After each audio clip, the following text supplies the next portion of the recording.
Buenos días, amados hermanos, que el Señor les bendiga en esta hora. Vamos a comenzar con la enseñanza del día de hoy, recordando que seguimos hablando acerca del libro de Daniel, en su capítulo 8, ¿verdad? Y también recordándole que estamos inscritos en la cuenta de Facebook y YouTube con el nombre de Juan Carlos Muñoz Rodríguez, pues, para que aquellos que nos sintonizan por primera vez, y inscríbanse para que reciban notificaciones, ¿sí? Porque ya comenzamos a hacer una serie de mensajes, empezamos a dar una serie de mensajes en la noche, como a las 8, entre 8 y 8 y media, estamos mandando esos mensajes, pero esos mensajes los vamos a mandar, los vamos a programar para mandar los lunes, miércoles y viernes. Por hoy, como ayer lo mandé, no lo voy a mandar hoy, lo voy a mandar mañana, y el lunes ya comenzamos con la secuencia de lunes, miércoles y viernes, los mensajes que van a ir en la noche, que tienen por título Los eslabones perdidos o los eslabones extraviados de la Biblia. Temas interesantes, ¿sí? Ya hablamos de dos. Uno, hablamos de si podemos comer algarrobas, y el segundo que tuvimos ayer, la pregunta que era que si el pez que se comió a Jonás, ¿verdad?, era hembra o era macho, y sacamos unas conclusiones muy interesantes que los invito, si no lo han visto, que lo vean y pueden mandar sus opiniones. Pero bien, nos enfocamos ahorita entonces al libro de Daniel, ¿sí? Ya dimos la introducción, ahora vamos a comenzar con el versículo número 1 que dice: en el año tercero del reinado del rey Belsasar, me apareció una visión a mí, Daniel, después de aquella que había tenido antes. Recuerden que él había tenido una visión en el primer año del rey de Belsasar, ¿sí? Aquella visión de los cuatro, de que había unos vientos que se peleaban en el mar, ¿verdad? Y salían cuatro bestias. Ya hablamos acerca de las cuatro bestias en las secciones anteriores. Pero ahora dice, en el tercer año, o sea, 3 años después, ese mismo año es cuando Babilonia pierde su poder, que es lo que vamos a ver ahorita. Sí. Entonces, aquí nuevamente se fijó específicamente la fecha de una visión en el año tercero del rey Belsasar, el último rey de Babilonia, o sea, en el año 434. Recordemos que la primera visión en el capítulo 7 tuvo lugar en el primer año del reinado. Ya especificamos que en ese tiempo fue en el 432. Por lo tanto, esta visión fue revelada a Daniel en el año que cayó derrotada Babilonia, y eran los inicios, ya iban a comenzar los inicios del reinado medo-persa. El versículo 2 dice: vi en visión, y cuando la vi, yo estaba en Susa, que es la capital del reino de la provincia de Elam. Vi pues en visión, estando junto al río Ulaí. Amados hermanos, en esta visión Daniel se encontraba en Susa, pero aquí hay algo misterioso, hay algo maravilloso, muy sorprendente. Era el tercer año del reinado de Belsasar, rey de Babilonia. Él estaba dormido, él estaba acostado, estaba dormido cuando tiene esta visión en Babilonia. Sin embargo, esta visión lo lleva a años más adelante, ¿sí? Porque ya le habla acerca del reinado de los medos y los persas. Les vuelvo a recordar que Dios es el que tiene el proyecto de toda la historia de la humanidad, ¿sí? Todo el tiempo, ¿sí? Y por eso es que él estaba dormido todavía en el año tercero del reinado de Belsasar, pero ya se le estaba hablando de lo que iba a venir en el futuro, en tiempo y forma, porque así es la profecía, se tiene que dar con tiempo y con forma. No nada más es de que, como ahorita los charlatanes que dicen, Dios dice que te va a bendecir. Dios nos bendice desde que abrimos los ojos. Ya estamos con vida, ya es una grande bendición. Vemos la luz del sol que sale para justos y pecadores, es otra bendición. Vemos a nuestra familia, es otra bendición. Tomamos nuestros alimentos, es otra bendición. Nos vestimos, calzamos, trabajamos, nos movemos son bendición tras bendición. Entonces, ¿a qué bendición se refieren? Pero en fin, ok. Esta visión de Daniel se encontró en Susa, capital de Medo y Persa, en el segundo imperio mundial. y Ulaí era el río que pasaba a través de Susa. Ahora, la razón por que el escenario estuviera en Susa, en lugar de Babilonia, fue que esta visión tenía que ver ya con el segundo y el tercer reinado, ya no en el primero. Fíjense bien, él estaba dormido en el primer reinado, pero esta visión le estaba hablando acerca de un futuro, ¿sí? Ocupando el segundo y el tercer reino mundial, ¿sí? O sea, de los medos persas y el de Grecia. Esa era la visión que estaba viendo.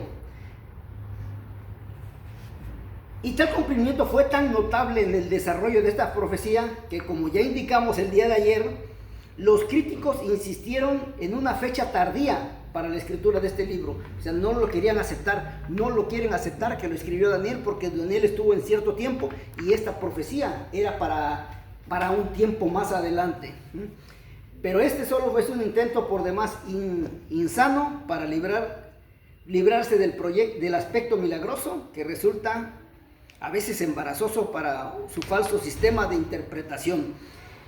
Vamos ahora, dice el versículo 3: alcé los ojos y miré, y he aquí un carnero que estaba delante del río, y tenía 2 cuernos, y aunque los cuernos eran altos, uno era más alto que el otro, y el más alto creció después. Aquí tenemos el cordero, el carnero, ¿sí? Este representa a los medos y los persas. Dice que un cuerno era más alto que el otro, más grande. ¿Y qué significa esto? Ya habíamos hablado de que 2 reinos se habían unido para vencer a Babilonia. Uno era comandado por Darío, rey de Media, y el otro era Ciro, rey de Persia. Sin embargo, como Darío era un rey ya de grande edad, ya de avanzada edad, él dura poco tiempo en el reino y muere. Entonces, el siguiente cuerno, el más grande y más alto, tipifica a Ciro, ¿sí? Por muchas circunstancias, Entonces, Ciro es el que continúa en el poder mundial. Ya no es Media y Persia, sino nada más Persia. Aquí se menciona que un carnero tenía 2 cuernos, que más tarde serían identificados como Media y Persia. A este carnero, sus 2 cuernos, uno era más alto, más prominente que el otro, fue el imperio de Persia, con una superioridad por demás notoria, posterior de los medos.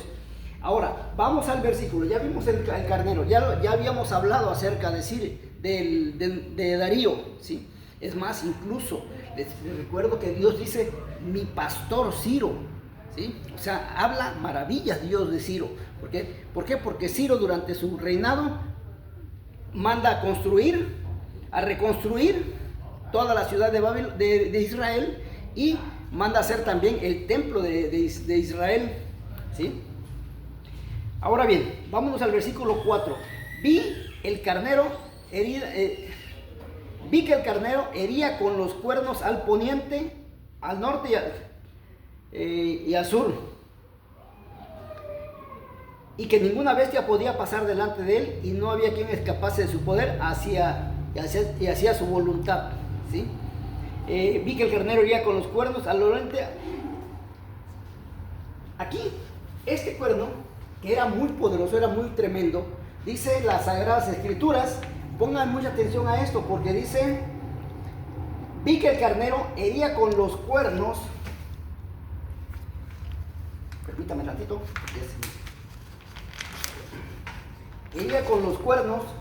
Tenemos aquí el norte, el sur, el este y el oeste. Pongamos mucha atención a esto, hermanos, porque este carnero, los medos y los persas, que estaban ubicados en esta parte de aquí, ¿sí? Ellos vencían al norte, al sur, al oeste y al este, ¿sí?